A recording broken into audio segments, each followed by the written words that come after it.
एक दफ़ा एक जनाजे के साथ जाने का इत्तेफाक हुआ जी। हम जब पहुंचे जनाजगाह में तो वहाँ एक और जनाजा पहले तैयार था जी। और उसके साथ जो मौलाना आए हुए थे उन्होंने जनाजा पढ़ाने से पहले कहा कि जी मैं आपको इस तरीके से जनाजा पढ़ाऊँगा जी कि वो बुलंद आवाज़ में होगा, उसकी दुआएं जो है बुलंद आवाज़ में होंगी, ठीक, मतलब जैसे अहले हदीस पढ़ते हैं जी। तो सब ने उनके पीछे पढ़ लिया। उसके बाद दूसरा जनाजा जो तैयार था वो उसको आगे लाया गया। तो मैंने कहा कि जी अब आप एक जनाजा जो है आहिस्ता आवाज़ में भी पढ़ा दें जैसे दूसरे सुन्नी पढ़ते हैं। वो कहते जी नहीं, इसका जनाजा आप पढ़ाएं। मुझे मेरी तरफ उन्होंने इशारा कर दिया। मैंने उससे पहले कभी जनाजा नहीं पढ़ाया था। मैंने कहा ठीक है आ जाओ मैं पढ़ा देता हूँ, पढ़ा दे, और मैंने पढ़ा दिया। तो इस तरीके से अब उन्होंने कितना जुल्म किया। अगर वो पढ़ा देते आहिस्ता तो अब ये तकरीबन पहले कुछ चूंचरा करते थे, अब तो सारे अहले हदीस मान चुके हैं, सिर्फ वो अब छोड़ते नहीं बेचारे शर्म के मारे। वरना वो दावा के मुफ्ती हैं मुबशर अहमद रब्बानी वो भी लिख चुके, सारे लिख चुके कि यार हुजूर का जो फरमान है ना कौली ज़ुबान से जो तरीका से है उसमें जब साफ कहा कि पहली तकबीर के बाद सूरह फातिहा पढ़ो सिर्रन फी नफ्सी, छुपा कर अपने दिल में। दरूद शरीफ कभी बुलंद नहीं पढ़ा गया, दुआएं नहीं पढ़ी गई, सिर्फ इब्न अब्बास ने एक मरतबा सूरह फातिहा पढ़ दी तो क्या असर हुआ, उसी वक्त लोगों ने हाथ पकड़ लिया कि ये आपने क्या किया, जनाजा तो ऊँची नहीं पढ़ा जाता। उन्होंने कहा मैंने सिर्फ बताने के लिए कि जाहिलों को पता चल जाए कि नमाज जनाजा में सूरह फातिहा पढ़ी जाती, वरना ना कोई पहले पढ़ता ना बाद में। ये कोई तरीका नहीं, खाम खा सुन्नत बना रहा ऐसा ही है। इसीलिए जो इनका मरकज़ है हरमैन वो भी इसी दिन के इमाम ऐसा पढ़ते, बिल्कुल सही हदीस यही थी। बाकी अगर वो जायज़ भी समझते थे ऊँची पढ़ना तो एक पढ़ लिया था, बाकी ये भी पढ़ देते। कई मौका पर कह देते भाई यार दोनों तरह दुरुस्त है, अगर दोनों तरह दुरुस्त है तो फिर आपने क्यों नहीं पढ़ाया आहिस्ता, वो भी पढ़ा देते। ज़िद्दी है ज़िद्दी। मौलाना मैं सिर्फ जनाजे की दुआ के हवाले से दुआ के बारे में जो आपने बुलंद आवाज़ से का जिक्र किया कि एक जो अमूमन दुआ पढ़ी जाती है अल्लाहुम्मा अग़फ़िर लहू वरहमहू, तो मैंने एक जगह पे पढ़ा था कि जिन सहाबी ने वो रवायत की उन्होंने कहा कि मैंने हुज़ूर सल्लल्लाहु अलैहि वसल्लम को ये दुआ मांगते सुना और ख्वाहिश की कि ये मेरा जनाजा होता। तो उससे अहले हदीस उलमा ये अख़ज़ करते हैं कि हुज़ूर सल्लल्लाहु अलैहि वसल्लम ने बुलंद आवाज़ से दुआ की इसलिए उन्होंने सुना। यही एक रिवायत डॉक्टर साहब इन्होंने पकड़ी है। अब इसमें भी ये क्लियर वाज़ेह नहीं है कि वो आपने जनाजे में पढ़ी थी, ये कवर पर पढ़ी थी। इन अहले हदीसों के बहुत बड़े इमाम हैं मोहम्मद बिन इस्माइल यमानी, वो बुलूग़ुल मराम में कहते हैं यार इसमें कहाँ कि उसने जनाजे में सुनी, हुज़ूर कबर पर भी पढ़ते थे वहाँ सुन ली होगी। दूसरा अगर जनाजे में भी सुनी तो कई मरतबा ये फ़र्ज़ नमाज़ें जो है ना इनकी दुआओं का आता कि मैंने तशहुद में हुज़ूर से ही सुनी, कर दें शुरू फिर ऊँची आवाज़। वो कभी कभी इतनी ऊँची आवाज़ से आप कोई काम कर देते थे करीब का आदमी सुन लेता था जोश में आकर। ये जो है ना जहर से बतौर सुन्नत पढ़ी जर हमेशा तरीका कभी नहीं। दयानतदारी की बात करनी चाहिए। मैं अहले हदीस और दूसरा होने की कोई ज़रूरत नहीं, सही मसला देखना चाहिए। बाकी शिया हज़रात जहर से पढ़ते हैं डॉक्टर साहब, वो सारा जनाजा ऊँची पढ़ते हैं, उनके पीछे अगर कोई पढ़ रहे तो इमाम ऊँची पढ़ता जाता है, मगर वो ये नहीं करते कि जैसे ये आमीन आमीन कहते हैं। बहुत बड़े आलम थे मौलाना ताला ने शरह लिखी है नसाई की, वो खुद कहते हैं कि ये जो अहले हदीस पीछे आमीन कहते हैं ये तो बिल्कुल बनावटी है। इमाम अगर ऊँची भी पढ़े इन्हें कोई नहीं इजाज़त की उसी पर बस करें, हर एक ने अपनी दुआ पढ़नी। ये आमीन तो दिखा ही नहीं सकते कि जनाजे में कोई आमीन पर गुजारा करे, ये तो बिदअत ईजाद इन्होंने किया। ऊँची भी अगर वो पढ़ता है सूरह फातिहा पढ़ता है, ये पीछे पढ़ते नहीं रहते, अपनी अपनी पढ़ते, दुआएँ खुद करें। ये जाली बात है कि उसकी दुआ पर ही रह जाए। ना ये जो सिर्री आप कह रहे हैं कि दुआ जनाजे में पढ़ने की सुन्नत है, ये साबित नहीं है, जहरी पढ़ना है।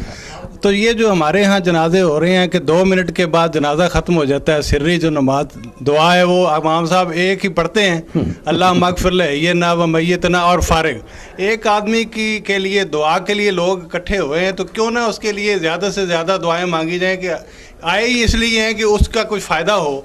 तो इसमें आप क्या फरमाएंगे कि जी वो 2 मिनट में जो नमाज जनाजा ख़त्म करके घरों को भागें तो ये ठीक है या क्या किया जाता है, या तसल्ली से उसके लिए दुआएं मांगनी चाहिए? ये बात दिल की बाहर आ गई। आप जरा सुन लें, कोई झटका नहीं करता, खुदा के बंदो किसी को अपने जनाजे का झटका करने की क्या जरूरत है। आपका पढ़ाते हों तो हम कह रहे हैं कि वो झटका कर रहे हैं, वो तो जनाजा उनका खुद पड़ा होता।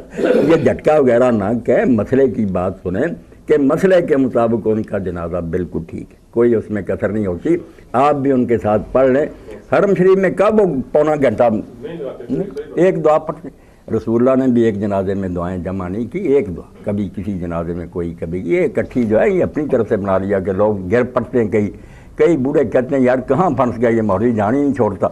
کوئی ایسی دعا نہیں شروع کیا جی لمبائی کی بات خدا نہیں ہے کہ آپ دیکھ لیں. اب ڈاکٹر صاحب اردو ترجمہ بھی ہو گیا, ادارہ معارف نے اپنے جماعت اسلامی والوں نے کر لیا, بڑا اچھا مجموعہ. وہ وہاں سعودیہ میں ایک عالم کر رہا, بڑی تحقیق کی, فقہ عمر, فقہ ابو بکر, فقہ عثمان, علی ابن مسعود, بہت محنت کی ہے. اب اماموں کی فقہ تھی نا, اس نے ان کی ہے. جس کتاب میں کوئی روایت تھی نا, پھر وہ بات آ کے حساب سے وضو میں آپ نکال دیں, حضرت عمر کے فیصلے مل جائیں گے, حضرت عثمان, بہت قیمتی کتاب ہے. اب اس میں جب انہوں نے جنازے کا لکھا, آپ دعا سنیں حضرت صدیق کی. ہم رسول اللہ کی دعاؤں کے بھی پابند نہیں ہیں, وہ نمونے ہیں, ہر شخص اپنے طریقہ سے دعا کر سکے جو وہ مناسب سمجھے. یہاں پابندیاں نہیں, غلط بات ہے کہ طواف میں یہ کریں وہ کریں, ہر آدمی کو چھٹی ہے. وہ نمونہ حضور نے ایک دے دیا کہ یہاں تم دعا کر سکتے ہیں جو ہمارا جی چاہے. اب صدیق اکبر رضی اللہ عنہ کی دعا سنیں, کتنی چھوٹی ہے. ڈاکٹر صاحب تو جھٹکا ہی کہیں گے, میں کہتا ہوں اس کے بعد لمبی دعاؤں کی ضرورت نہیں. اللہ عبدو کا اسلم الاہل والآل والعشیرہ والذنب عظیم وانت الغفور الرحیم, بس ختم. کہ یہ تیرا بندہ ہے, اس کے خاندان اور قبیلے اور رشتہ داروں نے اب اس کو تیرے حوالے کر دیا, سب ساتھ چھوڑ گئے, اور ہم مانتے ہیں کہ اس کے جرم بہت زیادہ ہیں, مگر تو بخشنے والا اور مہربان. کوئی کسر رہ گئی؟ آپ 1000 دن لگے رہیں, کیا بیان کریں؟ یہی کہیں گے کہ اللہ تیرا بندہ ہے, کوئی دخل نہیں دے سکتا.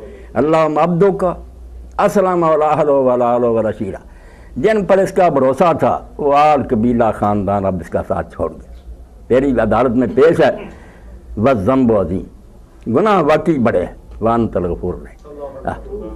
اس لیے نہ کہیں جھٹکے نہ کوئی اور بات ہے, خدا کے لیے سب کی بات توجہ سے نماز کا ٹائم ہو رہا ہے, مولانا سے درخواست ہے کہ کسی کتاب میں نہیں لکھی, کسی جنازے کی کتابوں میں میں کہتا ہوں اس میں پڑھے نا فقہ ابو بکر اور فقہ عمر میں, وہ ساری جلدیں پہ. نماز کے لیے میری باتیں ہیں کہ خدا کے لیے ایک ہو, تم رسول اللہ کی بیٹے ہو, حضور کی بیویاں تمہاری مائیں, ہم سارا خاندان ایک. چھوڑو ان باتوں. جنازگاہ میں 2 میتیں آ گئیں, مولانا نے کہا کہ جی کہ دونوں کا الگ الگ جنازہ پڑھایا ہے, یہ صحیح ہے یا غلط ہے؟ بیٹا کیسی غلط بات ہے.